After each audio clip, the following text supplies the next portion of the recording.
What do you do when the people closest to you see leadership in you? They want to see leadership for you, and they even expect leadership from you. But God has called you to serve instead of stand in the spotlight. That's the tension. That's the type of tension that Jonathan lived in, and some of you are living in right now. I'm your host, Dr. Toussaint Williams, and together we are on this journey where we're learning how to serve second, how to get first place outcomes from second place finishes. And that is our journey and our goal again on this episode. People all around you often see your talent, they see your skill, and most importantly, they see your potential. They think you should be in charge. They say things like, you should be leading this. Or some people may even try to sneak in and say, you're better than the person that's in charge. Others would whisper in your ear, we would follow you if you stepped up. They mean well, but they don't understand your assignment. We've been talking about Jonathan, Saul's son, and how he lived in this tension every single day. Jonathan could have been king. He even should have been king. Culturally, he should have been king. Spiritually, he should have been king. His family expectation pointed to him. But God had another plan. Jonathan chose God over ego, calling over crown.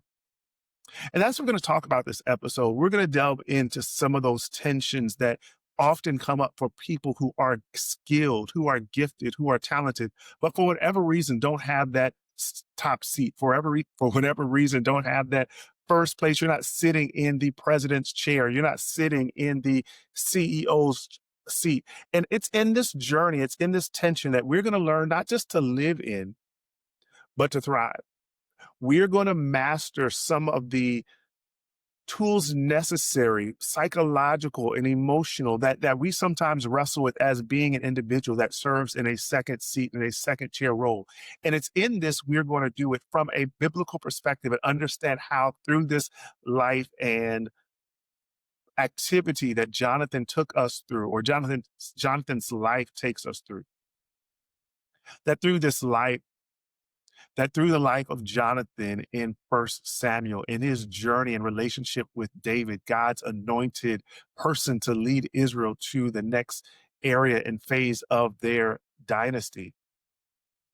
Jonathan shows us how to lead when you're not in charge, how to show up second and still get first place outcomes. So here we go. 1 Samuel chapter 20, verses 3 and 4 say, David says, your father knows very well that I have found favor in your eyes. Yet as sure as the Lord lives, there's only one step between me and death. Before we go any further, I want to unpack that for just a second. David was clear that God called him to lead. Jonathan was clear that God called him to serve. David and Jonathan had a great relationship. It was like they were brothers in the household. David understood it. Jonathan understood it. But the people around him, particularly the people closest to Jonathan, didn't. And it's in this tension we're going to see how to navigate that, how to be respectful to those around you. Because if we're honest, the people around you usually have good intentions. Most of them want to see you succeed and want to see you do your best. But notice how the text goes on. Verse 4 says this, and Jonathan responds, whatever you want me to do, I will do for you. Let that sink in for a second. Jonathan says, David, whatever you want me to do, I'll do for you. Have you ever had to make that comment? Have you ever decided to make that comment to where it wasn't about what you had or what you could do? It's about how can I make sure the person that's in charge has my full and utter support? That there is no wavering, that there's no vacillating between should I follow this person or should I really support or should I just kind of let them fail? No, Jonathan responds with whatever you want me to do, I will do for you. And family, that's loyalty. That's courage. That's surrender to God's plan and not human pressure. And I want to make sure as you're listening to this that you understand the season you're in of service doesn't mean this is going to be the rest of your life. For some people, it is. For some people that have 20 or 15 years of serving as a second, and that was my journey and currently is. Does this mean it's always going to be like this? Maybe not. But I want us to get comfortable to get to the place where we can serve where our feet are. If this is a season that God has called me not to be in leadership, if God has called me not to be the head person or the head woman in charge, then the goal is for me to how can I best serve and maximize the gifts God has given me? So let's break down just for a second how Jonathan must have felt, because that's real. It's heavy. It's conflict. You have to deal with loyalty to your dad, King Saul, or love for David. Jonathan is torn between blood, covenant, and destiny. And family, check this. This isn't about weakness. It's maturity. It's this wrestling dynamic that we have to deal with, that we sometimes don't talk about, that leadership books will tell you, listen, as long as you serve, you'll be fine. No, man, listen, this is hard. Serving second is difficult, and it brings out emotions in us that some people will say, well, that's not Christian, or you should just kind of go along to kind of understand this is just how the chips fell. No, sometimes leading second and serving second hurts. Sometimes it's challenging. Sometimes you have to wrestle with that dynamic of what should be and what is. And in that tension, in that frustration, you find, man, what is it? What if God is trying to grow me in this anguish? Can you imagine Jonathan now watching his father decline spiritually? He sees jealousy eat at Saul. He recognizes, man, my dad used to be leading, used to be connected to God. But as Saul grew angry and bitter and tried to attack David on multiple times, Jonathan had to see this is what happens when I don't trust God's will for my life. Jonathan sees violence forming in his dad's heart. And I can imagine it grieved him. Jonathan loved his dad, but he could not support his father in his sin. And family, please get this. And it's very important for me to get this as we're on this journey, that there are people that love you that don't have that same connection with God, and you can't expect them to truly understand. And that's why this community exists, for people who recognize I've been called to lead. I have gifts, I have skills to lead, I have the mental aptitude, I have the degrees to lead, but that's just not the season right now. And while other people may not understand it, it's important for you to come to peace with it. To come to get to the place where you say, listen, God, whatever you have for me to do, that's what I'm going to do. As we look at Jonathan, we've got to understand that whatever he did moving forward to help David out put his own life in danger. Saul had already thrown a spear at him one time, and supporting David could cost him the throne. It could cost him his life. And in our lifetime or in our experiences, I'm sure nobody's throwing javelins at you. I'm sure nobody's trying to take you out because you're trying to support someone else. But there is that emotional toll, that frustration of navigating between people who love you and people who support you. And it's that tension that we're wrestling with. And notice that in this story and in this experience, Jonathan does not run from that tension. He doesn't fold under the pressure. Jonathan chooses to stay faithful. Why? Because Jonathan believes God's plan is bigger than his feelings. He believes David will not just be king, not just be king of Israel, but he will be safe and he will be God led and anointed. Jonathan's hope in God overrides his desire for position or even to entertain people who wanted him to be in a position. And let that sink in for just a second. Well-meaning people can lead you down the wrong path. People in your corner that don't see God's plan for your life will attempt to push you in a direction that is not God's will for your life. And we've got to be careful as individuals who serve second to know the difference between somebody who is kind to us, who loves us, who has our best interest in mind, and for somebody who's being willing to hear from the voice of God. So Jonathan makes a critical decision. He chooses to support the leader God chose instead of the leader his family expected. Jonathan said, I'm going to trust God's direction over the people who ultimately think I should be something more than where I am right now. And this is one of the leadership lessons I love from this story is that Jonathan is secure enough in God to cheer for someone else's success. So how do you navigate? How do you deal with, how do you know where you are in this journey? If you're able to cheer for somebody that God has chosen, if you're able to identify, listen, I didn't get the promotion, I didn't get the position, but I'm going to show up with my pom poms. I'm going to show up with banners and cheering on and supporting. And that's the lesson that Jonathan shares with us. He was secure enough in God to cheer for someone else's success. And family, that's kingdom leadership. That's spiritual maturity. And that trait is extremely rare. So here's our next lesson. It's possible that people may want you to lead, but God calls you to serve.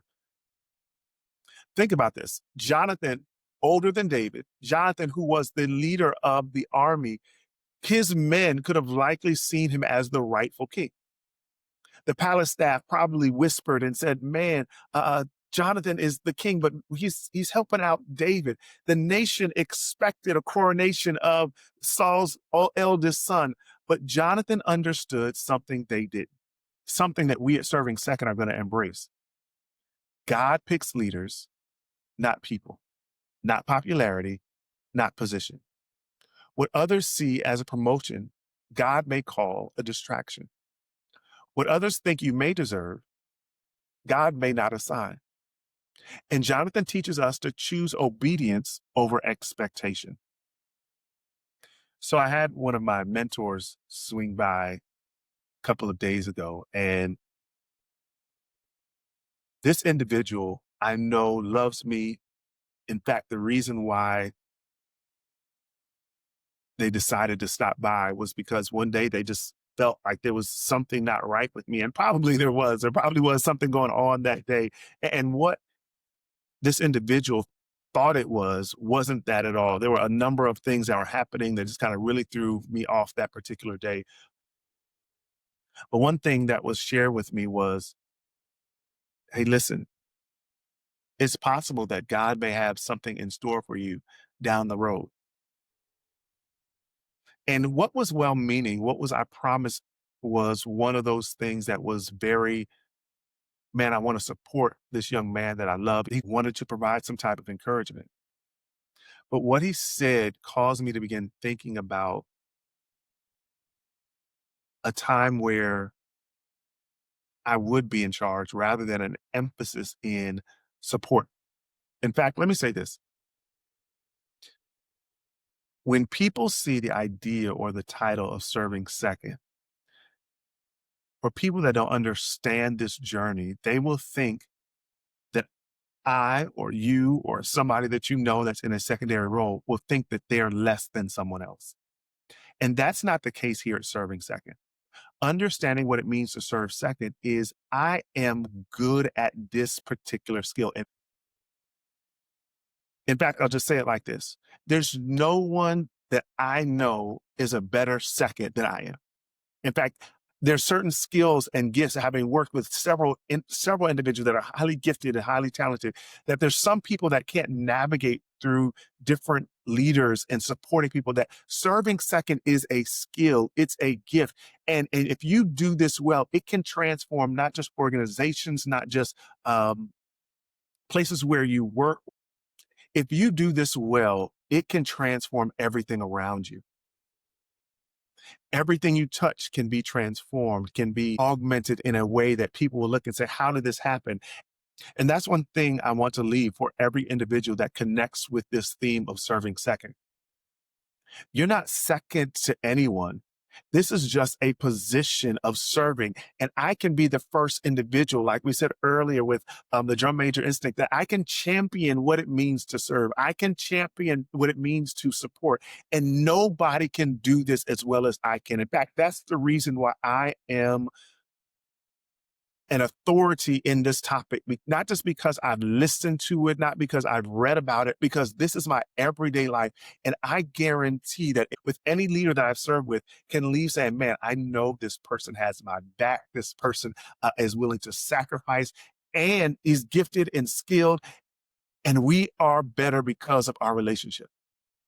And you may be looking at me and say, listen, why is he so passionate? Because I live this and I'm learning to love it. There was a time where I had to deal with this frustration and challenge of, am I worth as much as that other person? Am I not as skilled? And those thoughts begin to creep into ideas of, are you good enough? Or are you less than because you're not having this certain position?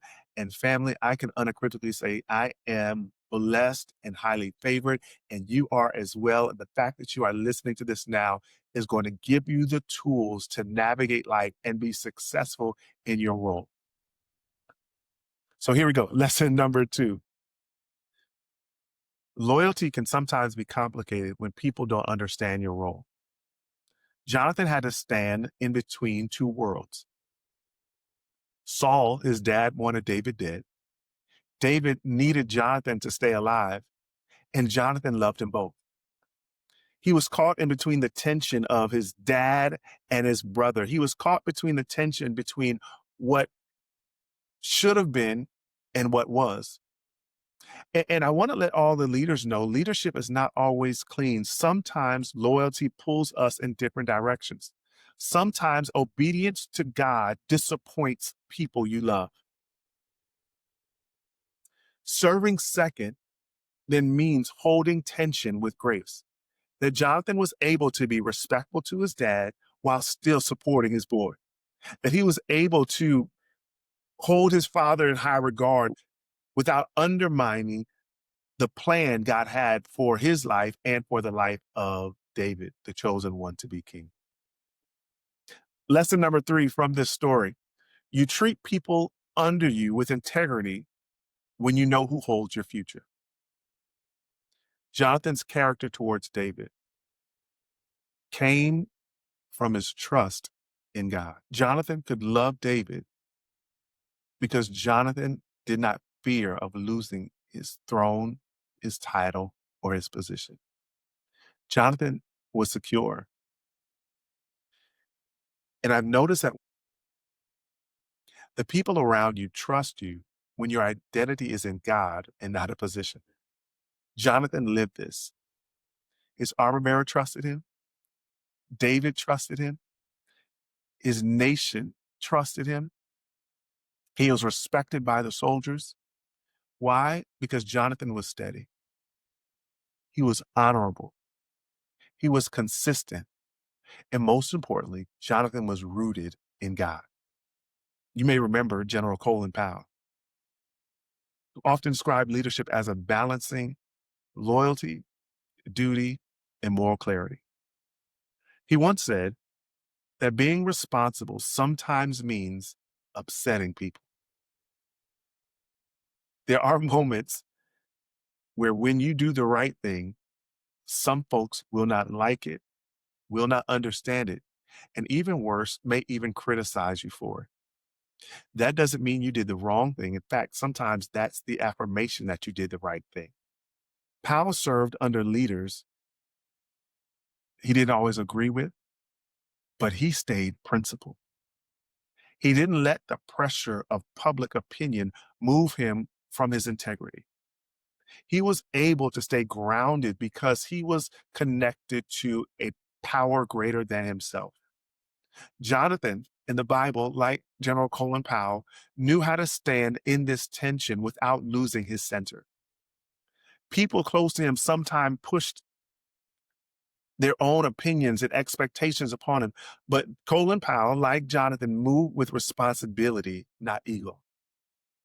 Let me give you another historical perspective. His name was Frederick Douglass. You probably remember him. Frederick Douglass wanted quicker action and emancipation. He wanted it, emancipation, and wanted it now.